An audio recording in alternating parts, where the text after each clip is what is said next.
Hello, everybody. This is Tanya with Experience Autism Alliance. So today is our first video series called Truth Thursdays. I'm super excited about starting these videos. My plan is every Thursday to post a video talking about autism.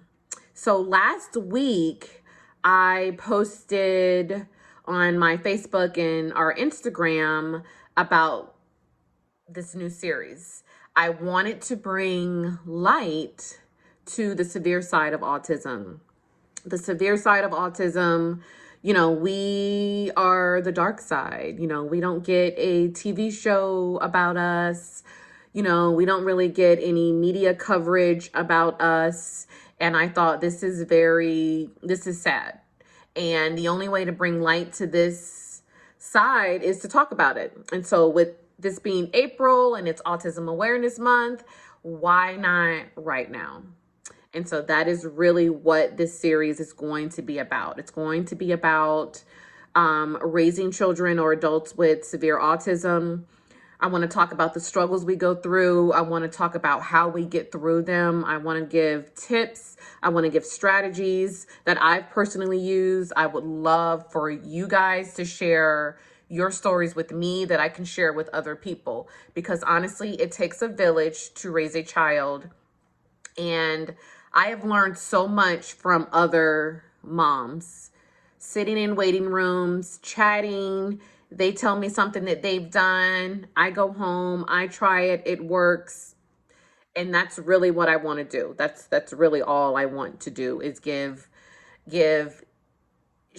some light to this dark side of autism. So last month, I read an article from the National Council on Severe Autism. And, it's April, it's Autism Awareness Month. And they made such a good point. They said April should be Autism Action Month.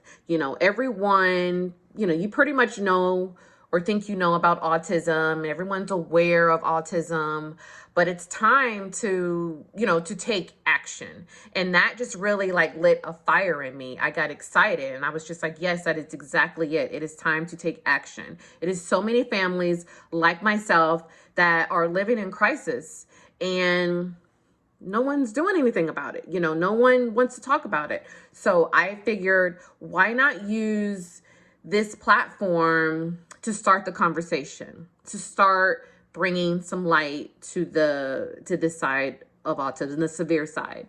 And so my nonprofit, we have different programs. So one of the programs that we are starting this year is our Tough Room, TUFF, or you can call it a safe room, where you can apply for a grant during our grant times, our openings, and we will financially assist families in creating a safe space for their child when they're having a meltdown. And so padding on the walls, plexiglass windows, adding some sensory items in the room, you name it, we want to be able to help you get that. We want to take action. This is our way of taking action to help families. And our other way of taking action, I feel, is starting this video series every Thursday, talking about strategies, talking about severe autism. Let's talk about it. Let's figure out ways we can help other families. And that's really what this is about. That's the meat and potatoes of what this is about. I just feel in my heart that this is needed, and this is what I want to do. So first and foremost, I just want to let it be known that I'm not a therapist. I'm not a doctor. I'm not a nurse. I'm just a mom. I'm an expert on my son, and I want to share my personal story, my tips. So you can kind of take that however you want. But like I said, I just wanted to make sure I put it out there that these are just different strategies that I have personally used. And I just want to share. I just feel like I said earlier, it takes a village. And I just want to share what I use and the different things that I do that helps us. And I really would like for you guys to comment, message me, email me, call me. And if you have an idea, if I say something that's not working with us, but you have an idea and that you want to share, please let me know, because I just want to use this platform to help families that are living in crisis. And so just to give like a little bit of what we're going to talk about, it is going to focus on the severe side. So, you have autism, and it's a spectrum. So you've got one end and you've got another end, and you got everything in between. And so, like I said earlier, the higher functioning side, if that's what it's called, everyone has different names for things, but I don't have any experience with the higher functioning side. I have experience with the low end, and that's where my focus is going to be, because that's all I know. And so I'm not trying to knock anyone. I'm just going to focus on a side of autism that I know in and out, or know my son in and out, and I want to bring light to that side. And so when you have a child or an adult with severe autism, it is a 24-hour, 7 days a week type of job. It's stressful, it's draining, it's emotional, it's a lot. And I'm okay with saying it. I say all the time, like, oh my God, my kid's driving me crazy. And I'm okay with saying that, because it's true. Sometimes he drives me crazy. Not all the time, but sometimes he does. And so you deal with, when you have a child on the severe end, many families, like myself, we deal with aggression. We deal with self-injury behaviors, and we deal with property destruction. And my son actually has all three of those. And so my son is aggressive. He is dangerous at times, not all the times, but at times he's dangerous. Um, he does do a lot of self-injury, a lot. He chooses to headbang. And so the pictures that I posted last week are from his head. That is his weapon of choice, is using his head. And so that is what he uses majority of the time. And then you have the property damage that he does. He's broken windows, he's broken flat screen TVs, he's broken tables, he's broken chairs, you name it, he breaks it. So that's the type of situation that we are living in, my family is living in. And I know it's many of other families around the world that are dealing with the same situation or worse. And so that's kind of what I was going to talk about today, just a little bit, a little more backstory about things that my son does, and different strategies that my family, my husband and we use to help control some of these behaviors. So, like I just said, my son is a headbanger, and he's been headbanging since he was 2. It's just that now that he's 16, he's way more aggressive with it. So it's a difference between a 2-year-old headbanging and a 16-year-old headbanging. And he does it very forcefully. He does headbang typically the front of his head. So this is his helmet. And this is what we use. This is his second one. He outgrew the first one. We just got this one. They actually added a little more padding in the front. I don't know if you can see here. So this is what we use. So he doesn't wear the helmet 24/7. So that's unfortunate, because he doesn't need it 24/7. He only needs it when he's having a moment, when he's upset.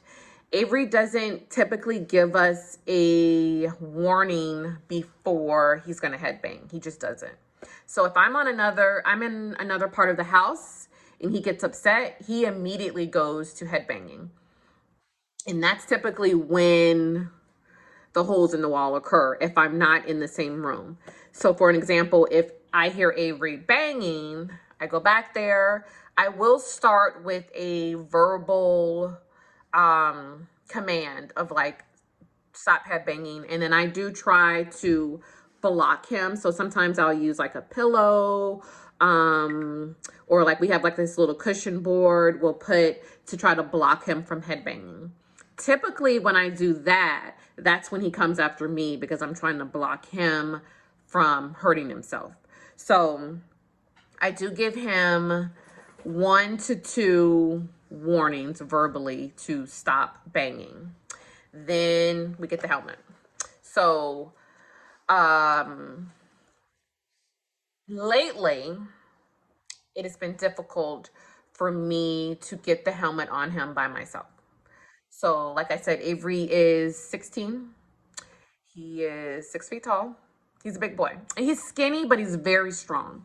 So it's been difficult getting a helmet on him, especially when he doesn't want the helmet. Go sit down. Sorry, that's a dog. Go lay down. So that's been a new problem for us. But I'm going to tell you our plan on what we do. So when we do get the helmet on him, my son responds very, very, very well to timers. So whether you use the timer on your cell phone, the timer on the microwave, the timer, the kitchen timer, he responds to any timer. Everything's 5 minutes. So I get the helmet on him, set the timer. He's very visual, so he watches it. He wants to see it get to 0. Then he knows he gets the helmet off. So that's pretty much how he wears a timer for 5 minutes. Once he calms down, and I tell after 5 minutes, I say, are you ready for it to come off? And he starts kind of pulling, and then we take it off. Typically, we can take it right off because he absolutely hates this thing. But sometimes it takes us 2 or 3 more times. So maybe up to 15 minutes of him wearing the helmet. So that's how that works. So that's our handy dandy helmet. And he wears it now in the car. We probably the past 3 months, he has started like some really aggressive behaviors in the car, where it's just been downright dangerous for me and for him. So he has been headbanging very, very hard against the car window. And like I said, he's a big boy. And so when he's swinging back, I'm scared he's going to break the window. So now we have to use the helmet in the car. So I'm going to roll into the next thing that we use. So like I said earlier, that it's been very difficult lately for me by myself to put the helmet on him. And so, which is not good because my husband works, my son's off at school. So when we're alone, I need to be able to protect my son whenever he's headbanging. So we decided we kind of had to think outside of the box, and we were kind of fumbling around in the garage, and at first we thought about some type of gloves to put on him, but then we found a pair of my old boxing gloves that were in the garage. And it's actually been perfect because it's like really easy to get his hands inside. And then I can just wrap, and he's wearing the gloves. So we use the gloves for when he's banging. So along with head banging, Avery bangs with his hand really, really hard. So he's broken windows with his hand, not his head, but with his hand. And he's also put holes in the wall from hitting with his hand. He also part of his aggression towards other people is that he hits, he scratches, and he punches. No, I'm sorry, he doesn't pinches. He doesn't punch, thank goodness. But he scratches, pinches, and he hits. And so a way to protect his hand and to protect us, we figured the gloves. So this has been amazing. It's probably been about 3 weeks that we've been using these, and we use these in the car and at home.